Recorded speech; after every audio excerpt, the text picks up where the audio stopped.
Hey, I wanted to share a little bit more on the Chili Peppers 2000 horsepower Coyote. A lot of people think they have to go crazy on the aftermarket parts side, and we're proving here that you really don't. I'm going to show you so there's no bullshit of what is actually in this 2000 flywheel horsepower Coyote. So yesterday I showed you we were changing out the valve springs, so now we have titanium retainers. We didn't before. These intake cams are the L&M intake only for the Gen 2. I designed them with Michael at L&M. The stock exhaust cams are in use. So there's no part number on this side. Let's see if there's a part number on the other side. No, so we can see the L&M there, but these are stock exhaust cams. These are the expanded core factory with the plug in there, whereas the billet doesn't. Okay. I do like my titanium hardware, so I've got titanium a lot on this engine and the car. So these are not necessary. Factory are just fine. You can run ARP if you want. We do treat these caps. Actually, I do that in all my engines for customers as well. So up front here, we have GT350 phasers, GT350 intermediate tensioners, Boss iron primary tensioners. We've got the RGR lockouts here. These are the older style. They do not have an oil port to oil the chain. If you're needing chain oiling from this, you've got something else going on. This is not, phasers don't oil chains.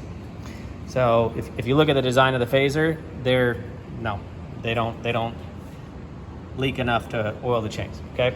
So first off, the secondary chain is oiled through the tensioner. There's a hole in this tensioner plate. The primaries are oiled through here, okay? So there's a hole here, and then you have just basic oil slinging, but not here.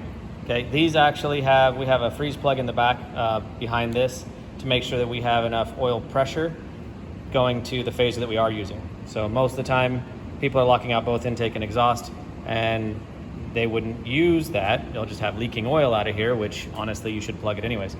So these are degreed in, as shown in another video, at 10. Actually, I think they're about 14 when I logged it. Anyways, notice that there's no billet guides. There's no crazy guide material. These are the same guides that came on this car from the factory. I've not replaced them. They've been great. Same with these tensioner arms. No crazy exotic material. We run Ignite Red E90. We're not running methanol or anything like that.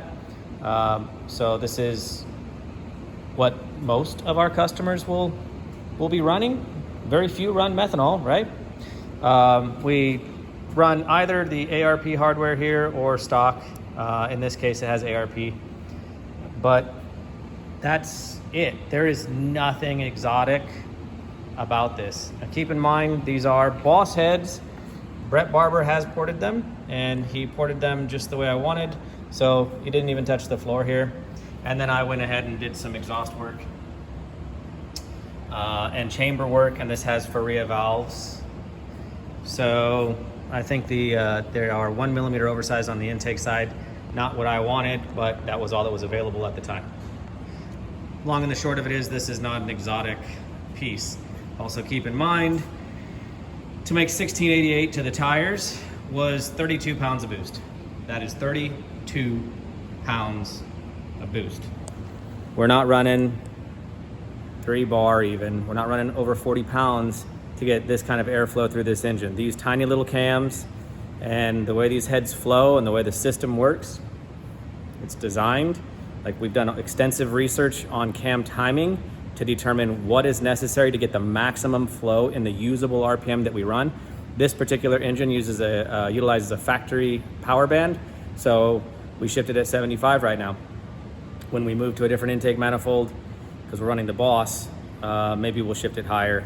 Probably will shift it higher. But the point is that this engine is not an exotic high RPM. It's not exotic high on boost, although in my opinion, 32 pounds is pretty up there. But There's nothing special here. It just works. All of our research and development, this is a test engine. I've used this car, the Chili Pepper, extensively for R&D and testing.